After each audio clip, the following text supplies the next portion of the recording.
सभी प्राणियों का, जितने भी ब्रह्मांडों के अंदर जितने प्राणी हैं, सबका वो परमात्मा पालन करता है और सभी की उसको चिंता है। क्योंकि माँ के गर्भ में जब ये बालक होता है, उस समय ना माता सहाय कर सकती है, ना को पिता का सहयोग वहाँ काम कर सकता है।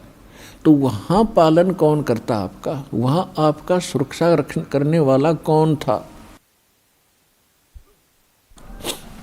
तो वहाँ भी उस परमेश्वर ने ही आपकी सुरक्षा की, आपका पोषण किया। ते जुगाड़ कुछ भी जोड़ा उसने, कोई तरीका बनाया, माँ की नाभि से आपकी नाभि जोड़ दी और आपका शरीर पुष्ट हुआ। और माँ के गर्भ में आप बहुत दुखी होते हो। ऊपर को पैर होते हैं, नीचे को सिर होता है, और बाहर आके आप भगवान भूल जाते हो। कबीर साहब कहते हैं, दुख में सुमरण सब करे, सुख मुकुर ना कोय। जय सुख में सुमरण करो, तो दुख कहे को होए। परमात्मा याद दिलाते हैं कि जब तुम पर आपत्ति आ जाती है तब तो भगवान दिखाई देता है, और जब तक तुम्हारे पूर्व जन्म के संस्कार ठीक होते हैं, आपके पुण्य चलते हैं और आप अपने आप को सुखी महसूस करते हैं। वैसे तो यहाँ सुख है नहीं, हम झूठे सुख को ही सुख मान बैठे। कबीर साहब कहते हैं, झूठे सुख को सुख है ये मान रहा मनमोद, जो सकल चबीना काल का कुछ मुख में कुछ बोध। फिर भी जब तक हम सुखी महसूस करते हैं तो भगवान से कोसों दूर रहते हैं। और भगवान की पूजा कैसी करते हैं? महीने 2 महीने 6 महीने में कभी इष्ट धाम पर मत्था टेक आए, शुक्रवार मंगलवार को प्रसाद बांट दिया, किसी दिन व्रत रख लिया। और अधिक लोग वर्तमान में तो नास्तिक ही हो चुके हैं, क्योंकि समय पर टूक मिल रहा है, अच्छी व्यवस्था होगी है, शिक्षा होगी है, अच्छी पोस्ट होगी हैं, खूब परमात्मा ने बुद्धि दे दी, अपने बच्चों को इन्होंने ट्यूबवेल लगा लिए हैं, नहरें अच्छी बना ली हैं, बढ़िया आहार समय पर मिलने लगा। अब भगवान से कोसों दूर हो गए।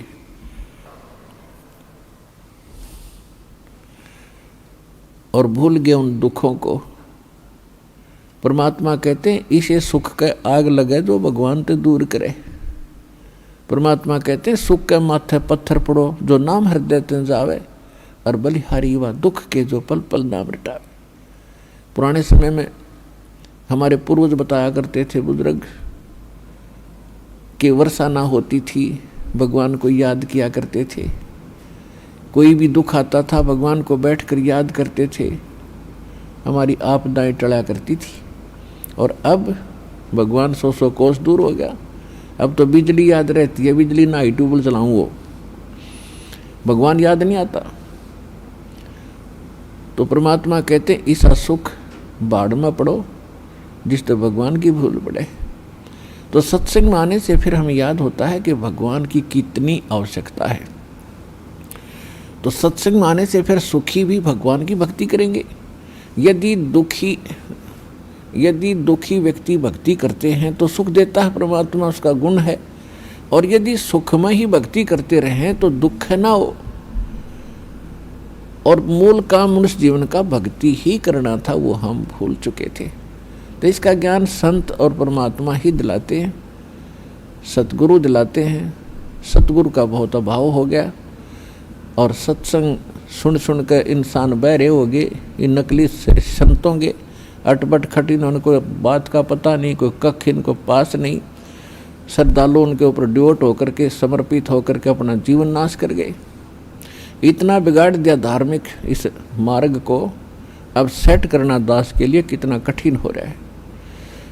इतने टीवी चैनल चलते हैं, सब पर कोरी बकवाद घड़ी जाती है इन संतों के द्वारा, कख भी पता नहीं, और सब सुन सुन कर बहरे हो लिए और उनको फाइनल मान चुके। तो इसका अब धीरे धीरे निवारण होगा इस संकट का, और सभी शिक्षित हैं। देख रहा दास के इतना विपरीत मार्ग है समाज के और पूर्व ज्ञान के, और उसके बाद भी कितनी सफलता मिली है, क्योंकि इसमें सत्यता घनी है और सत्य को कोई मिटा नहीं सकता। वो अपना स्थान बनाया करती है लेकिन उसकी स्पीड स्लो होती है। भले ही धीरे धीरे चलेगा लेकिन ये सफल होगा और एक दिन पूरा विश्व इस ज्ञान को और इस भगवान को स्वीकार करेगा और उद्धार होगा, सुखी होंगे।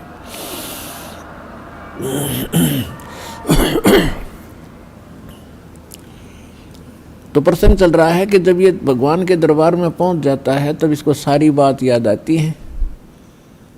जब वहाँ से चला था, मनुष्य जीवन पाकर आते हैं तो सभी उसके साथी बधाई देते हैं कि मेहर होगी भगवान की तेरे पे, और भगवान ना बोलिए, घनी भक्ति करिए, पीछा छुटवा के आना अब के।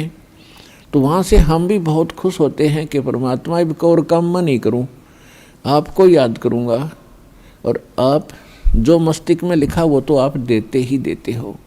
ये तो विधान है भगवान का, और पेट गुजारे के लिए आवश्यक काम करूँगा, बाकी समय में आपको याद करूँगा। तो यहाँ आने के बाद इसको इतनी भूल गिर देता है ये काल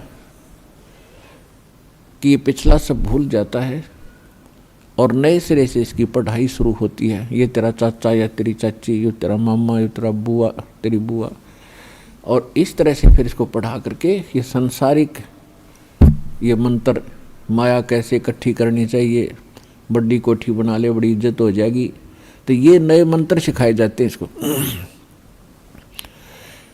और जब ये सत्संग में आता है तो इसको पता चलता है कि एक काम और आवश्यक था इस मानव शरीर का, जो शुरू भी नहीं किया। तो वहाँ से परमात्मा के दरबार में जब ये जाता है, इसको सारी बात याद आती है, और फिर ये हाथ जोड़ता है धर्मराज के सामने कि हे महाराज, एक मनुष्य जीवन और दे दो, अब के कति नहीं बोलूँगा। धर्मराज फिर उसकी पिछली हिस्ट्री चालू कर देता है।